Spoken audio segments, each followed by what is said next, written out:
So I got a request from someone. They see that I make a lot of music with the virus, which is this thing right here, and that thing, and that thing. They're asking me what's so great about it, why should I get it, and what does it do, and where can I get the VST? Well, you can't just get the VST. You have to actually buy the hardware unit.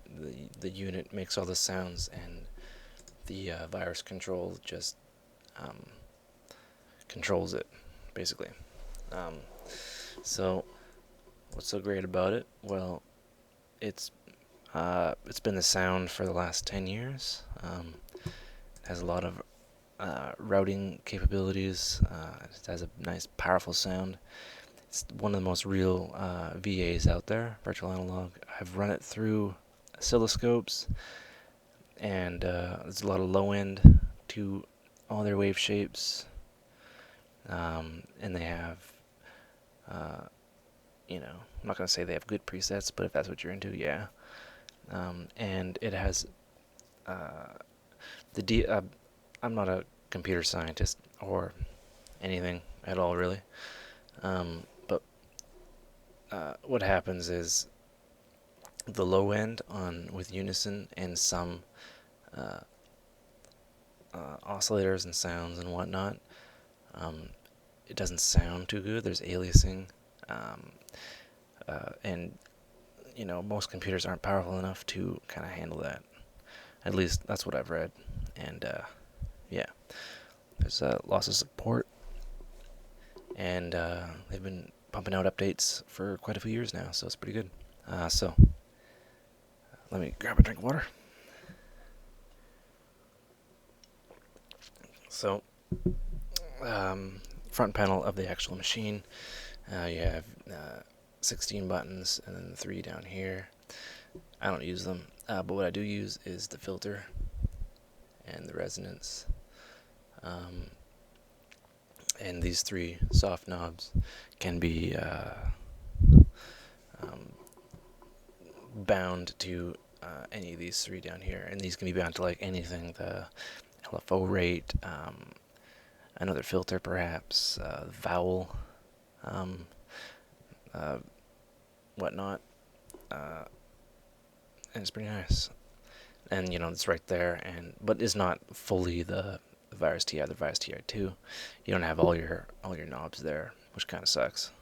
But that's twice as much money, and I'm not made out of money.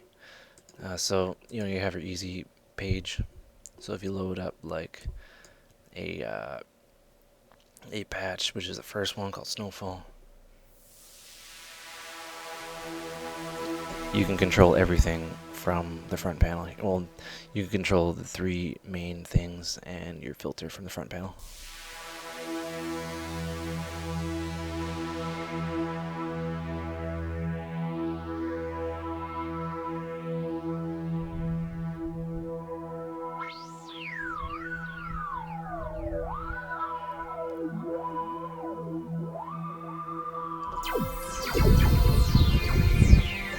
So, yeah, that's pretty much what it does.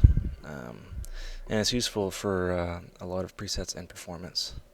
And this could be used for performance as well. You got your browser. I have all my presets, a lot of them downloaded from the site, including the old Virus C ones, the TI, the TI2, the Snow, the Polar. No, wait, there's no Polar here. Anyway, yeah, and all the OS 5 new feature, whatever. And yeah, I have all of them that I could afford.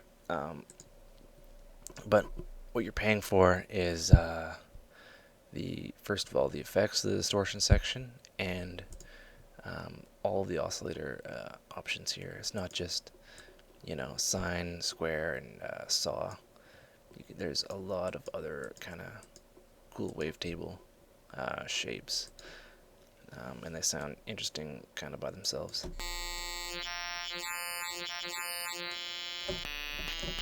And that'd be good for overtones over top of something else, for example.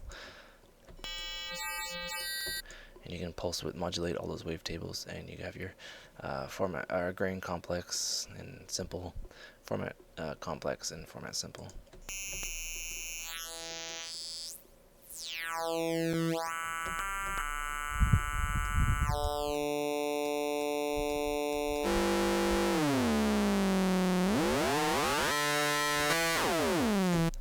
yeah, and you can modulate oscillator 2 with oscillator 1 with basically any shape, which is cool. But what I bought it for is the Hypersaw, which is an emulation of the Supersaw of the Roland JP8080 and the Roland JP8000, and the Unison, obviously. So I'm gonna pump that up and add some unison, or detune. Oh, I'm gonna select that filter.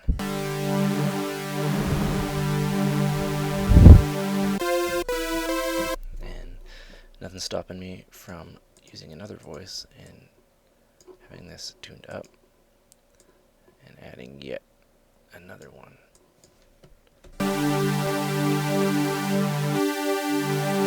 So these are put together. I can add a bit of noise, even though it already has some per se.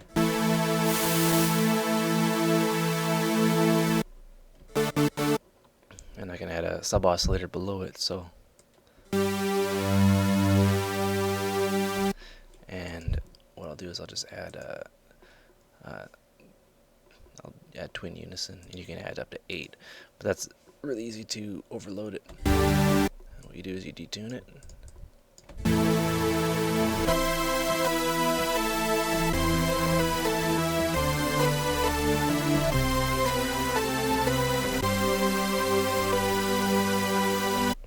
And that is with no effects, just two hypersaws and a sub oscillator with twin. You can also ring modulate it, but it sounds kind of like garbage with this much material going around. But that's really good for basses and something you want to add some MS-20 style grain per se. So when I first got this, I got excited about filters again. So what basically is basically low pass, high pass, band pass, and band reject. And you have your cutoff and your resonance and your filter ADSR and your 2 extra ones I just added, and the amplifier envelope for the volume. So then you have 2 here. So what you do is you just select 1, but then each filter has its own saturation and own distortion section, which is pushing the volume above what it can handle. Someone's above me. And what that does is you can add a bit of soft or light distortion. I go soft.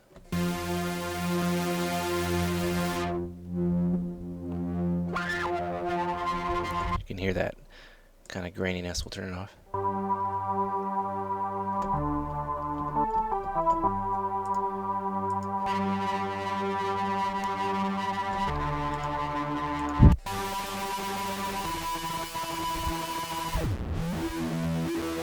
You can really hear that. It's really screamy. It's more of a electric guitar feel.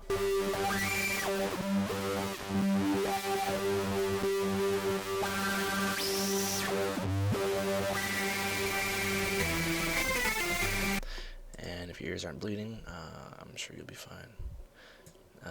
And the rectifier is good for bass lines. It might not be so good for leads, like we're doing now.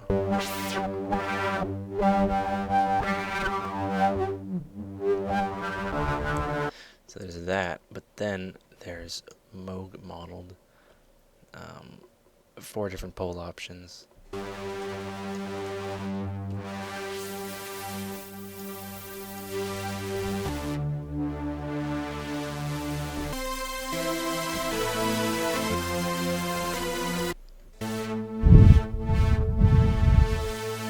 You can have 4 poles as well.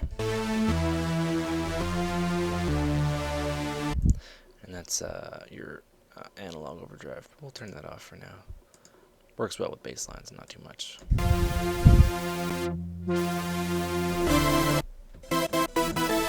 So, enough of that. We can adjust the attack of it. Adjust more of the attack. Oops, sorry.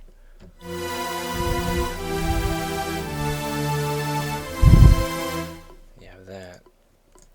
And your LFO will kind of modulate pitch. You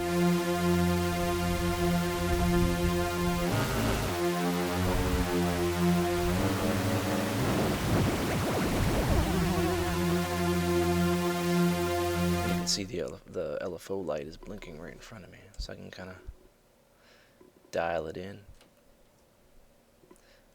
I want a lot of vibrato in there, which is pretty cool. Take that out. Yeah, and you have your ARP. These patterns can be kind of... So, but what you can do is you can randomize a step of them.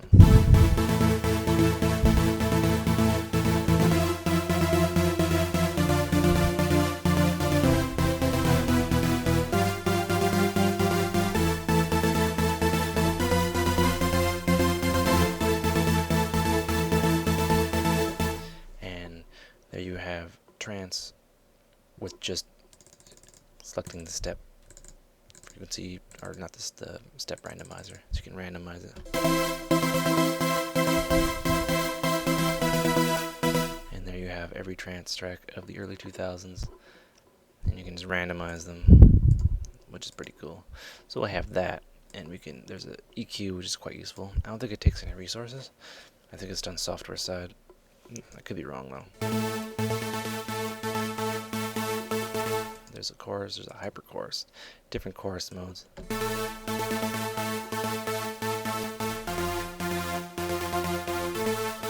And there's a vintage. Oops. Which is kind of, I forget what it is, the old Roland synth. I don't know.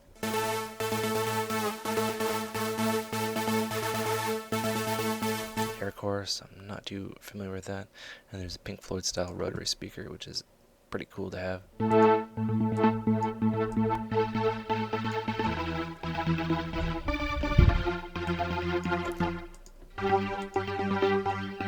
We'll stick with classic for now.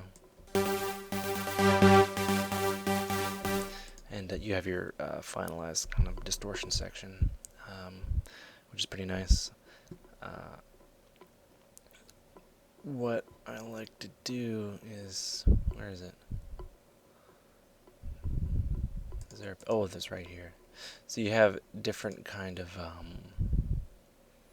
the stage between the analog out of like synths. They have different kind of characteristics. Speaker cabinet, stereo widener. Some of these are nice. Some of them I've only used once or twice. I'm not really too familiar with them.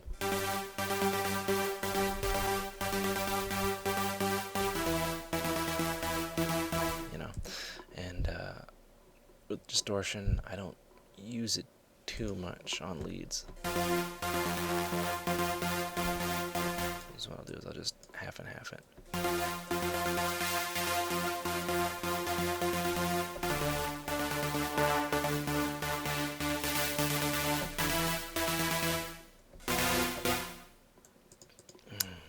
But for now, we'll just use nothing.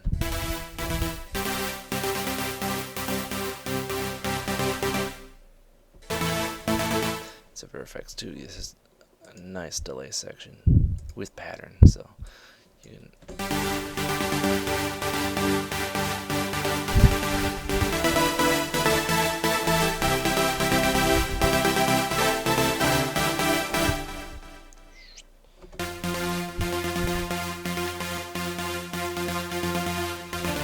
and a reverb that you can't really get anywhere else.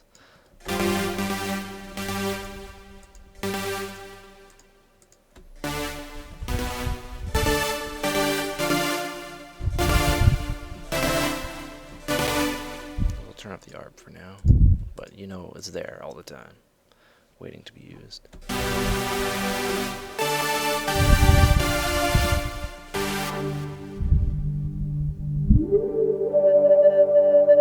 I like that kind of self-oscillating filter they got going on there.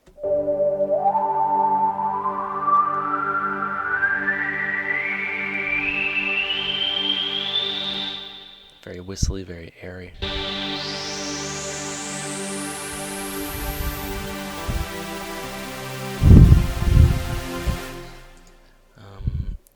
Another thing they added is the filter bank, and go band pass.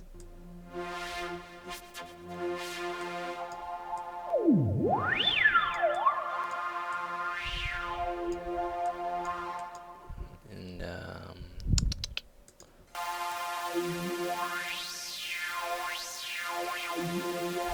you can modulate the frequency of that. I haven't updated. Oops, I haven't updated. So this may be a little weird for some people because mine still says filter bank when it's supposed to be called something else.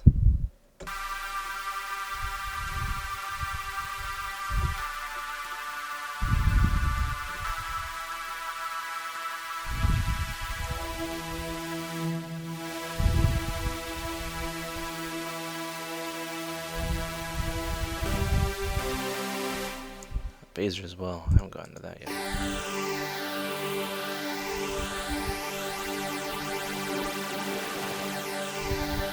You can't sync the rate, so it's kind of odd for me personally.